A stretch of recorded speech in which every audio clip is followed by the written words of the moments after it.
I remember well after Logan Webb's breakout 2021 campaign, in the offseason I kept calling him someone who had established himself as a frontline starter. And there was a lot of pushback, people saying, let's pump the brakes on that and wait a little bit to see. And that's fair. But I think at this point and today, with a second place Cy Young finish, Logan Webb is a Giants homegrown ace, no doubt.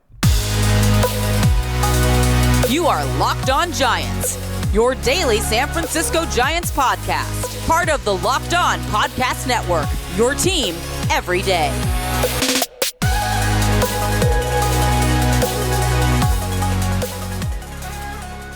Hello and welcome to Locked On Giants, part of the Locked On Podcast Network, where it's your team every day. My name is Ben Kaspick, and on this show we provide daily episodes Monday through Friday talking about the San Francisco Giants in a way that's data-driven and rational, but also simple, passionate, and accessible to all.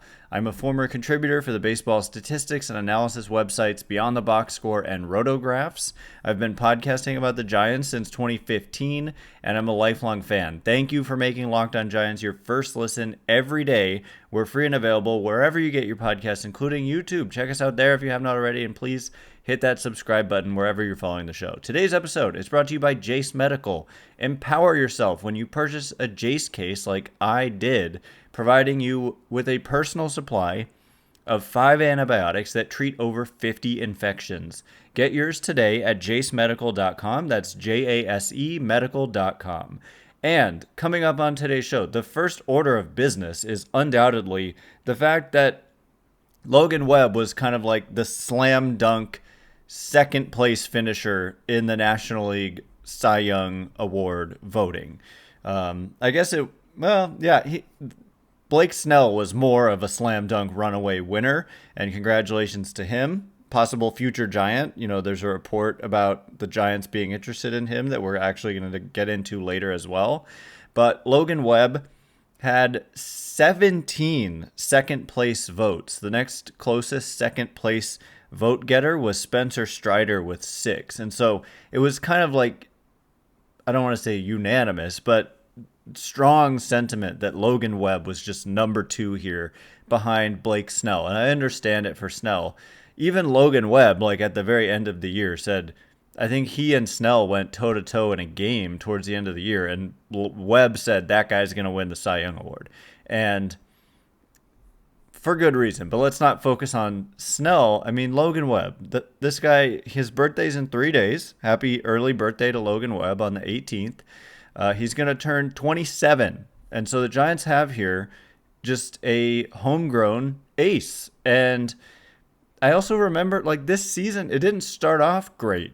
He had some rough kind of home run issues early on in the year, but when all was said and done, that's the thing about baseball. We all know small samples, individual starts, you can't break them down in too much detail, but Webb has been so consistent. And what's crazy, you finished second in Cy Young voting, and he wasn't an all-star. And it ticks me off because Carlos Rodon also had such a great season the previous year, and he initially wasn't an all-star. So anyway, Giants just get snubbed year in and year out. You finish second in Cy Young Award voting and you're not an all-star?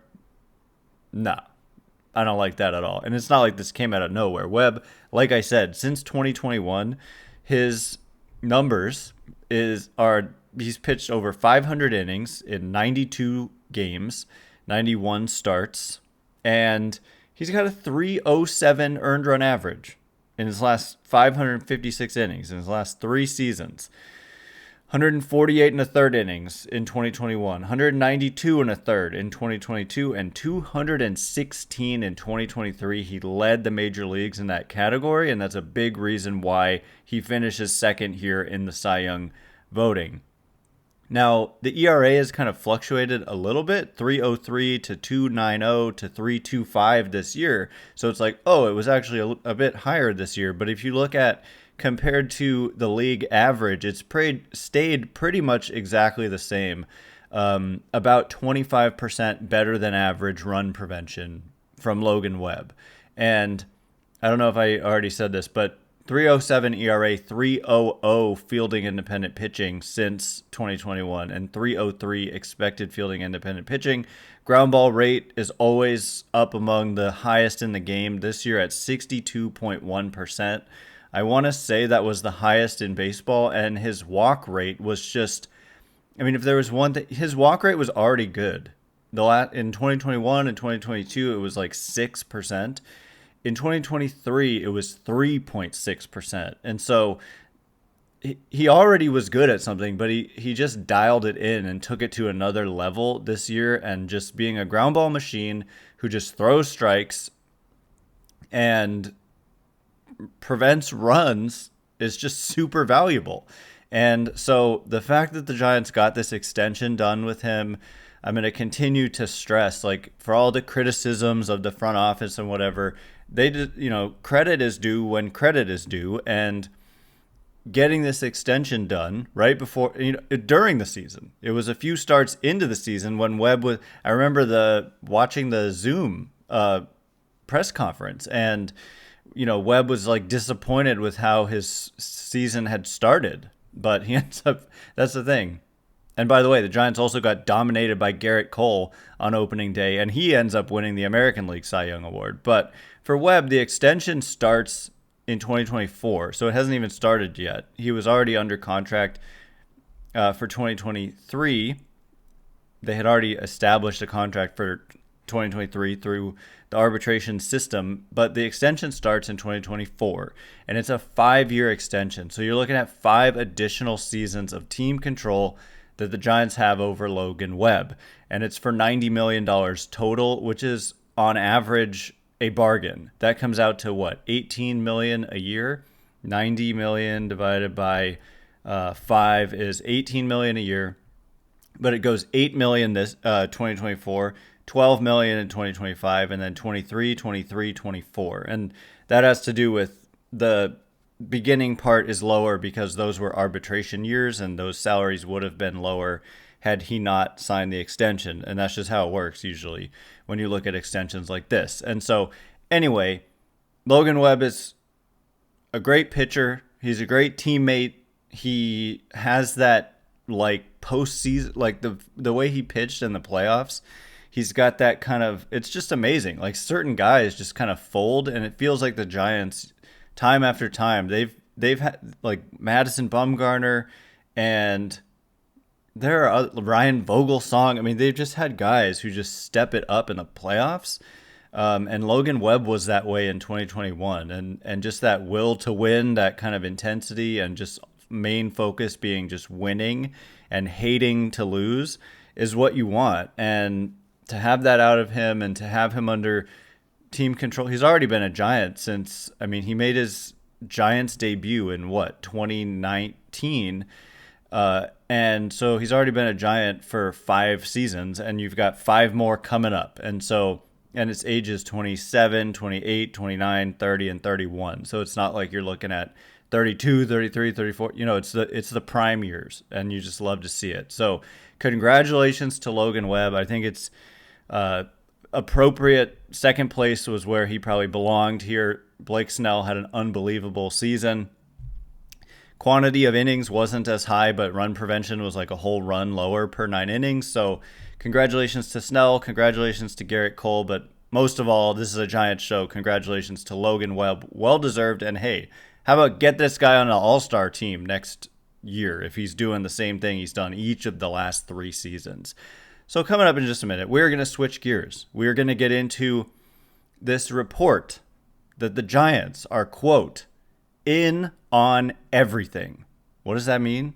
I'm talking about free agents, and we're going to get into specific names momentarily. And before we do, today's episode is brought to you by our very good friends over at Jace Medical. We spend a lot of time talking together, you and I.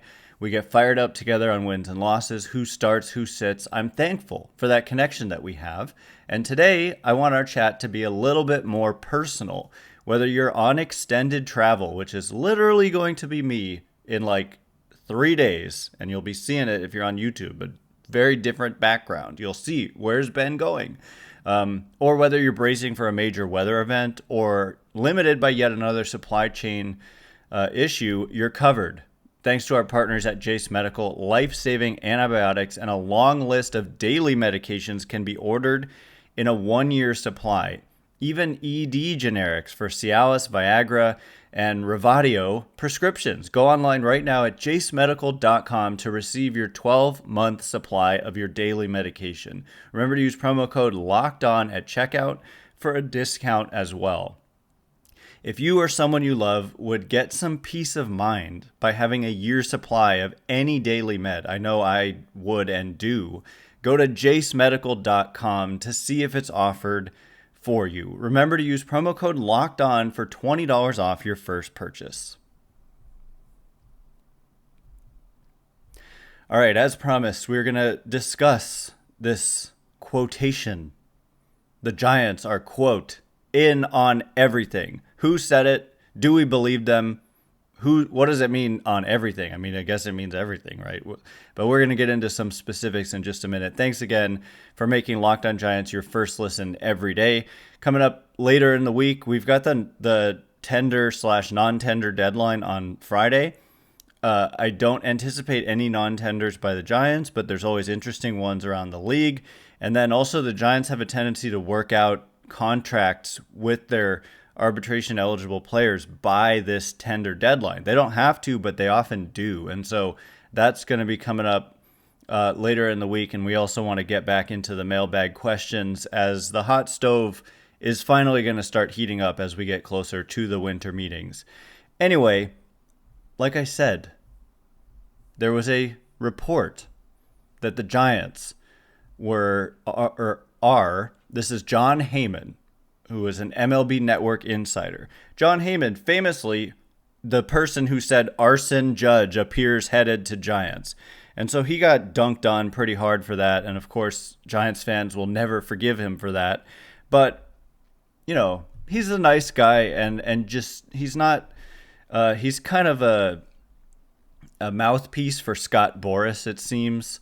And it's funny, a lot of the names that get mentioned here that he's going to list connected to the Giants are Scott Boras clients, and I don't think that that's a coincidence. And the Giants get used, as, you know, but at the same time, the Giants probably are in on everyone because, I mean, just listening to what Heyman said, let me just tell you. He said, quote, the Giants, they're in on everything. They're really not happy with the fact that they've had 2 mediocre years in a row after that one great year a few years ago. They're going big. End quote. And he says he links the Giants to a number of top free agents, reporting that they're in on Cody Bellinger, Matt Chapman, and Blake Snell. And this is where I say I do believe all 3 of those players are Scott Boras clients. Scott Boras clients. And so I could be wrong. I know Snell and Chapman are. I'm not. So is Cody Bellinger. And so that just goes to show, I don't know. I just like, you put some stock into this, but you also kind of realize that Heyman has a history of this where he kind of puts out messages on behalf of Scott Boras, it seems. It really does seem that way. That's not like a total conspiracy theory. And the fact that he's literally naming 3 specific Scott Boras clients is not that surprising. But he's also probably not wrong. Giants probably are in on these guys and are meeting with these guys. And he said, on this article on MLB.com, they say, per John Heyman, the Giants are one of 3 favorites to sign Bellinger along with the Yankees and Cubs. They continue. San Francisco has met with Matt Chapman already and could lean on the previous connection between the third baseman and the club's new manager, Bob Melvin, who previously managed Chapman with the A's. And then he says the Giants are also among the 8 teams that Heyman reports are seeking multiple starters this offseason. He says the Giants, Dodgers, and Phillies are suitors for Snell in addition to the Padres. And so they also get into Yoshinobu Yamamoto, Jung-Hoo Lee, and then you start to say, yeah, we are talking about everyone. We're just naming all the best players out there, and I'm not surprised. The question is, will they land The question isn't, are they going to go after these guys? There's just no question in my mind. Of course they are. And I think he's right. They are not very much not happy with the last 2 seasons. They're not cool with that, how that's gone. And it has put a lot of pressure on them. And they're not out there like just twiddling their thumbs. You know, if you look at last offseason and the Aaron Judge pursuit, you look at the attempt to sign Bryce Harper even like 5 years ago, they know that they need that big name.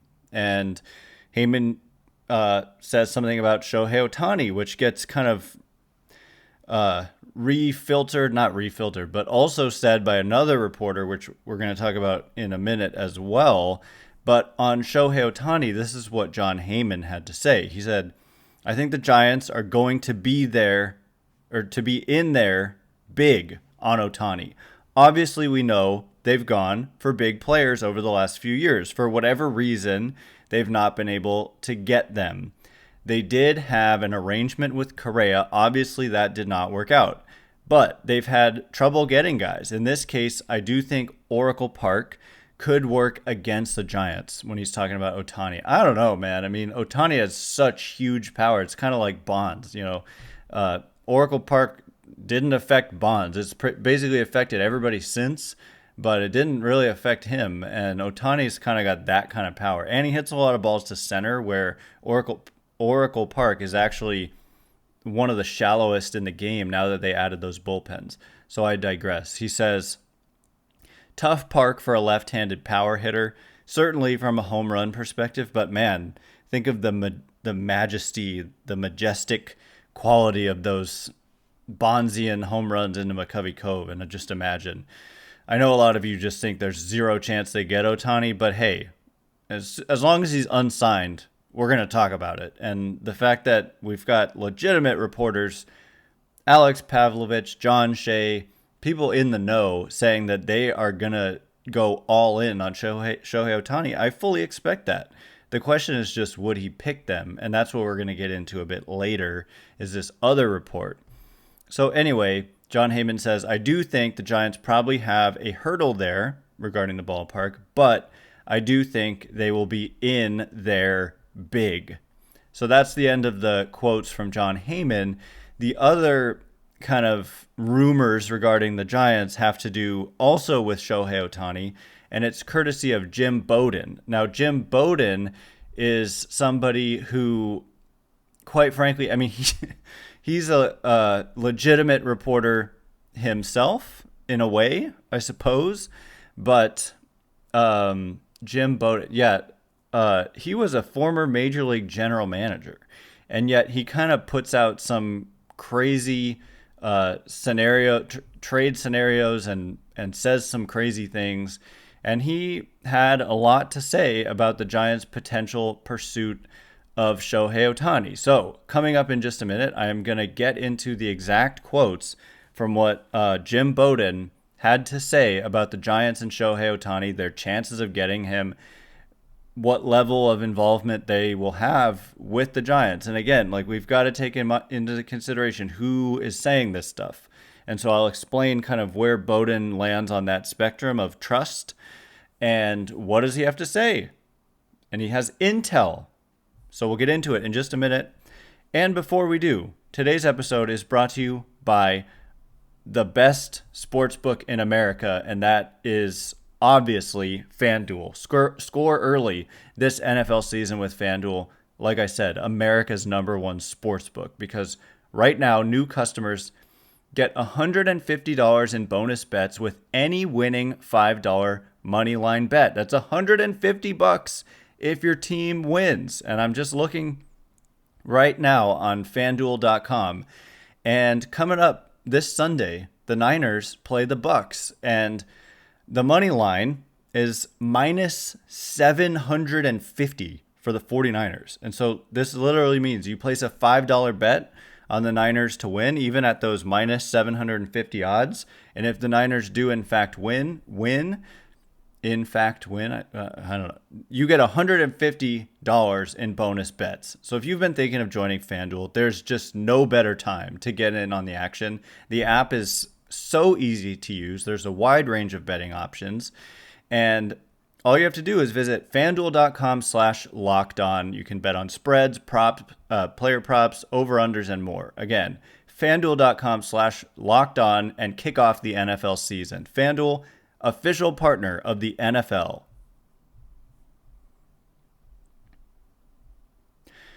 All right, as promised, we are going to get into what Jim Bowden had to say about Shohei Otani.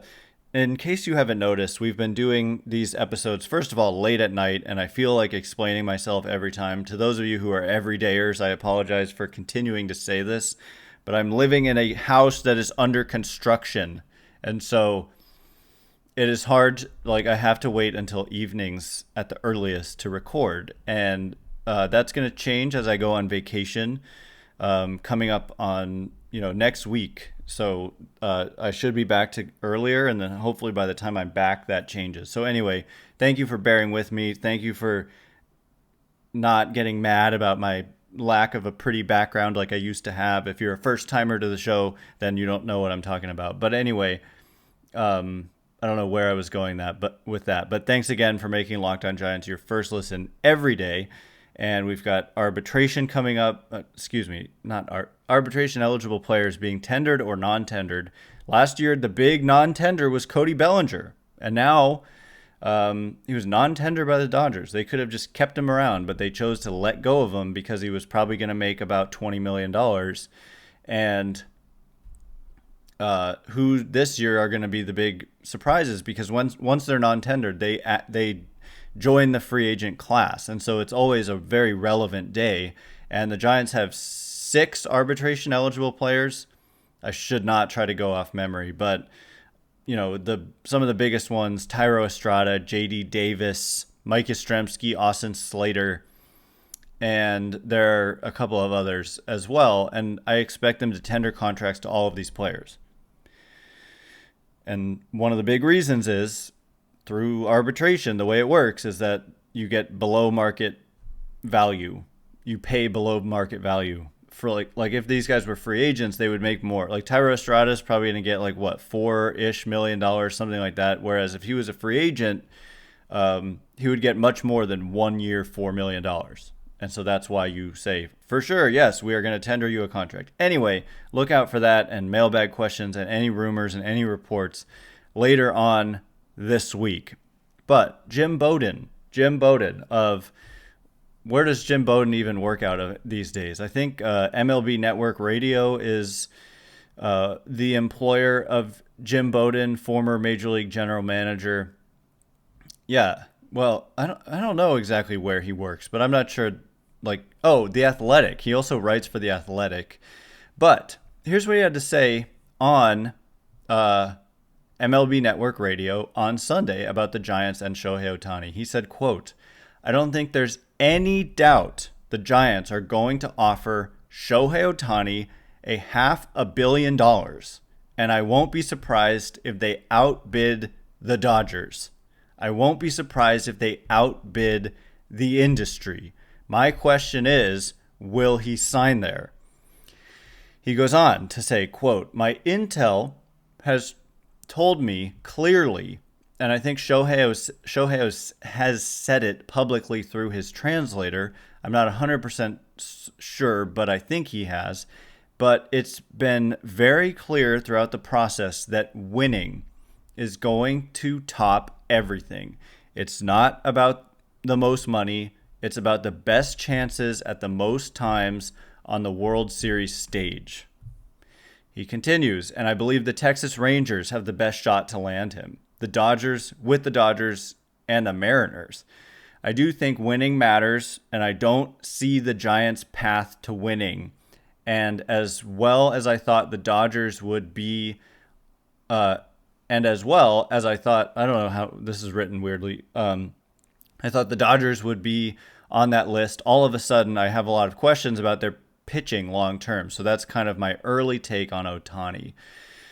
So we're going to pause there and just examine what he said. Like, when he says, "I don't see the Giants' path to winning," I can never stand that in baseball, because every year you have surprise teams, and like the Giants won 107 games in 2021, and I can hear people right now saying it was just a fluke and blah blah blah, and perhaps that's the case, but you didn't need 107. You could have won 17 fewer games and it still would have been a really good year. And so, like, anyway, I like the Angels are about as good as the Giants or a little worse with Shohei Otani and Mike Trout. And so I don't think the Giants are viewed throughout the industry as some team in like disarray and is just like horrible. It's not like you're the Kansas City Royals or the Oakland A's right now, or even the Washington Nationals, although they've got some young, intriguing, or the Pittsburgh Pirates. Giants are just, I just view it as, yes, it's true. If you just want to join a team that's ready to win now and is going to keep winning forever, each and every year, then the Giants are probably not the place that he ends up.